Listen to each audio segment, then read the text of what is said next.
I had sat at Countryside Mental Health Nursing Facility for 4 years as part of a conditional release that was planned by the Shuzzers and Coast and stuff.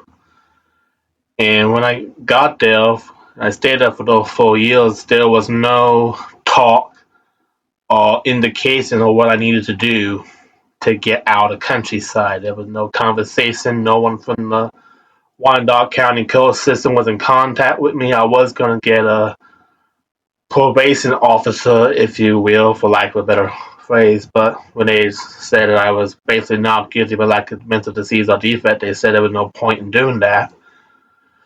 So I had no one to talk to, no one to talk to. Everyone I did talk to from Wyandotte would basically say, well, we'll wait for court, but no one knew what that looked like.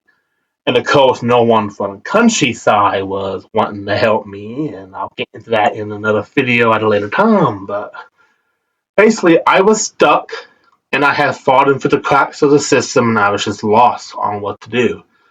Now, I had been going to the Lotus House clubhouse. Hi, guys. For at least a year by this point. So they had connected me with some other people, but they basically said there's nothing they could do.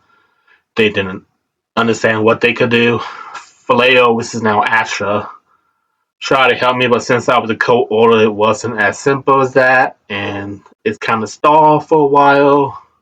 But they are ultimately the ones who got me connected with Lotus House in the first place. So sometime in like late Shawnee fall, late December, I want to say, I had talked to people from Disability Rights of Kansas would help people with disabilities, like, and mental health is part of that. They were just meeting with Clubhouse, and Marty, the director, wanted me to sit in that meeting and talk to them. So I told them my story.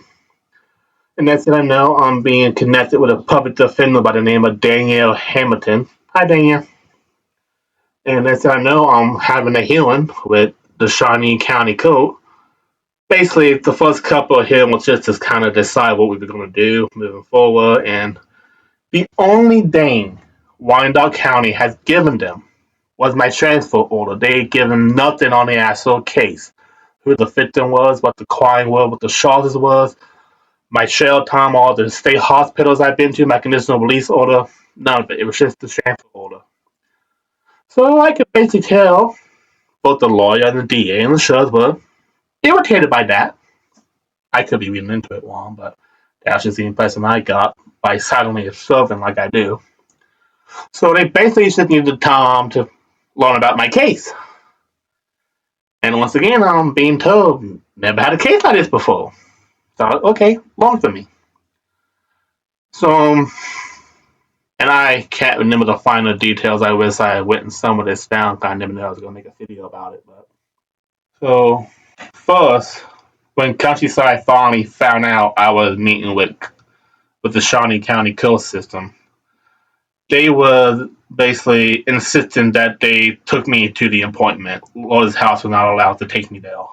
And when we got there, the head nurse, Jennifer Buckdahl, was very not happy that they had been left out of all of this. Was whatever, like,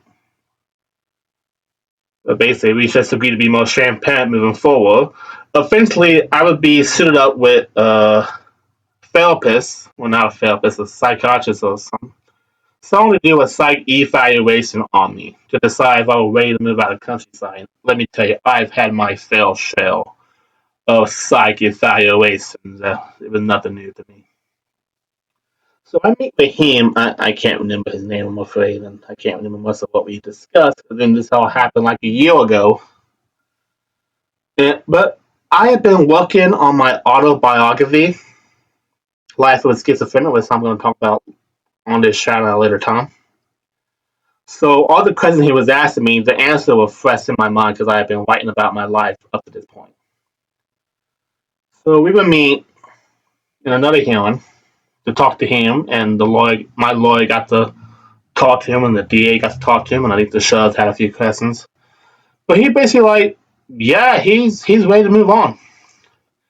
So first, when we thought they were just going to modify my conditional release, the DA prosecutor had asked for a continuance because he needed time to notify the victim. Standard protocol has to be done.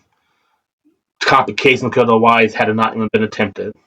So we wait, I think it was like late June, early July, because there was a certain time limit they had to meet to make a decision because yeah, he couldn't. No one could ask for any more continuances up to that point. So, and basically, as I expected, the prosecutor was okay with modifying the conditional release, but he wasn't comfortable with ending all co-supervision.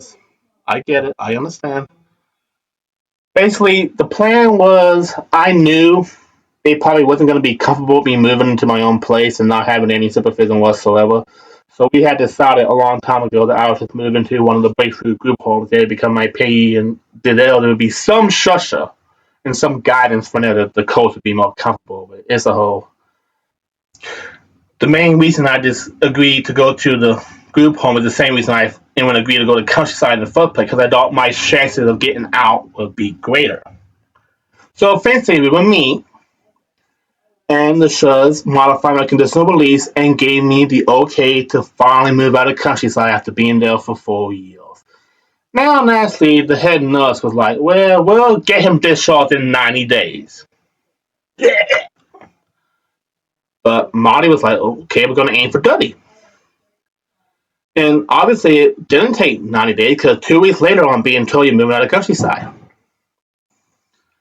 And I had a little meeting with some people, like a face cam kind of thing. I can't remember all what was said, but they were asking me if I wanted some kind of benefit. And one lady was like, well, if he stayed in countryside longer, we could do this. And I was like, no, I'm not staying in countryside for another day. The judge said I can go. I'm going. So I move out. I'm at Carroll there for a little while, but then I moved to Hill. Tyler was where we calling this video at. And now it's just, I'm done with countryside. I'm never going back there. Breakthrough is now my pay. I get like $25 a week of spending money. I pay $725 a month for room and board. And my food stamps cover the meals here. So I got SSI, I got Medicaid, I got food stamps, I got insurance. I'm with Sunflower, Kansas Insurance. I got a new primary care doctor. I'm living the dream. I've published 24 books. I made plenty of videos. I started my own comic book label, and I published 2 comic books based off my Gaia story. And I'm no longer tied down to the walls of countryside. I'm no longer tied down to restrictions and not having any say in my life. I got more freedom, more independence, more liberties, more money. So yeah, so I just want to say to anyone out there watching this and maybe struggling like I did, there is a light at the end of the tunnel. And you need to do whatever you need to do to get there. And I know it's hard.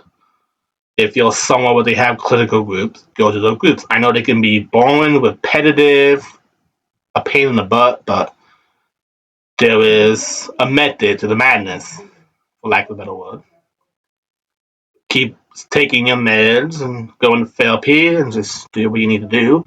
Show the doctors and the nurses and the lawyers and the judges that you're taking your recovery seriously. And I hope one day you're in the same position I am. So yeah, I'm bringing back this channel. I'm going to be talking about a wide variety of topics. I'm going to be going into my experiences with both countryside mental health and the Wyandotte County Court System. Those are going to be fun. I'm going to talk about my autobiography, Life of a Schizophrenic, and just I want to be an advocate for mental health, and that's what I'm going to do on this channel. I have a voice. I'm going to use it. So I hope you'll stick around for the ride, and I will see you next time.